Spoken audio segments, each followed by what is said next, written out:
நம்முடைய துணை முதல்வர் அவர்களுக்கு நம்முடைய மேடையில் இருக்கக்கூடிய அத்தனை பெரியவர்களும் சேர்ந்து நம்முடைய சென்னிமலையிலே ஆரம்பித்து திருப்பரங்குன்ற ஒரு கிறிஸ்தவராக இருக்கலாம், ஒரு முஸ்லிமாக இருக்கலாம். ஆனால் ஒரு ஹிந்துவாக இருந்தாலே இவர்களுக்கு பிரச்சனை. ஒருவன் ஹிந்துவாக இருந்துவிட்டால் அவன் மதவாதி. இதுதான் இவர்களது போலி செக்குலரிசம். என் நம்பிக்கையை கொண்டாட எனக்கு உரிமை உள்ளது. அதை கேட்க நீங்கள் யார்? உங்கள் நம்பிக்கையை நாங்கள் கேள்வி கேட்கவில்லை. அதே நாகரிகத்தை நீங்கள் கடைபிடியுங்கள். என் மதத்துக்கு மரியாதை கொடுக்கு விட்டாலும் பரவாயில்லை, அவமரியாதையை செய்யாதீர்கள். மற்றவர்கள் நம்பிக்கையை கொச்சைப்படுத்த அவர்கள் யார்? முருகனை கேள்வி கேட்க அவர்கள் யார்? அறத்தை அசைத்த பார்க்க அவர்கள் யார்? அவர்களால் மற்ற மதங்கள் பற்றி இது போல பேச முடியுமா?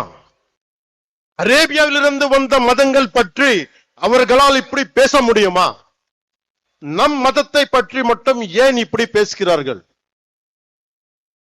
நாம் அமைதியானவர்கள், எல்லாவற்றையும் சகித்துக் கொள்ள கூடியவர்கள். Secularism is a convenient word for a lot of people in our country. Specifically, atheists who doesn't believe in God. Hindu மத்த மதங்கள், what these atheists say, they don't believe in God.